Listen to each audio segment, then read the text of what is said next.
मराठी चित्रपटसृष्टीत सध्या नवनवीन प्रयोग होताना दिसत आहेत। अनेक प्रतिष्ठित दिग्दर्शक आगामी काळात महत्त्वपूर्ण सिनेमे घेऊन येत आहेत। त्यामुळे नवीन काळात मराठी सिनेमा वेगळ्या उंचीवर जाईल अशी सिनेमाकर्त्यांना आशा आहे। नवीन वर्षाची सुरुवात मराठी सिनेविश्वासाठी खास ठरणार आहे। पहिल्याच काही आठवड्यामध्ये मल्टीस्टारर सिनेमांची रेलचेल पाहायला मिळेल।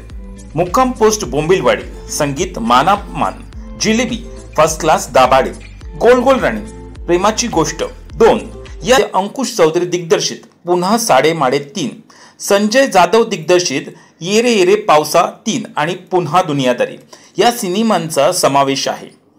आणि साहित्याची पानं कट्यार काळजात घुसली या सिनेमानंतर सुबोध भावे संगीत मानापमानच्या निमित्ताने पुन्हा एकदा दिग्दर्शक म्हणून प्रेक्षकांच्या भेटीस येतोय। अभिनेता रितेश देशमुख यांचा राजा शिवछत्रपती हा छत्रपती शिवाजी महाराजांवर आधारित सिनेमाचं दिग्दर्शन करणार आहेत। दिग्दर्शक महेश मांजरेकर यांचा वेडात मराठी वीर दौडले 7 हा सिनेमाही पोस्ट प्रोडक्शनच्या शेवटच्या टप्प्यात आहे। यात अभिनेता अक्षय कुमार यानं छत्रपती शिवाजी महाराज ही व्यक्तिरेखा साकारलेली आहे।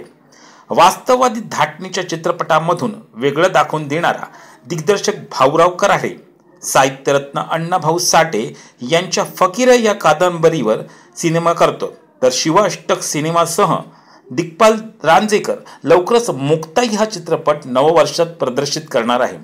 नागराज मंजुळे यांचं दिग्दर्शन असलेला खाशाबा या सिनेमाकडूनही प्रेक्षकांच्या नजरा लागून राहिल्या आहेत। गोदावरी नंतर राष्ट्रीय पुरस्कार प्राप्त दिग्दर्शक निखिल महाजन रावसाहेब या सिनेमावर काम करतो।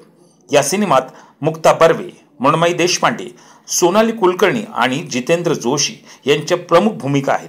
तसंच प्रसाद ओकचा वडापाव, केदार शिंदे यांचा झापूक झपूक अशा वैविध्यपूर्ण विषय असलेल्या सिनेमांमुळे प्रेक्षकांनाही नवा अनुभव मिळेल अशी खात्री व्यक्त केली जाते।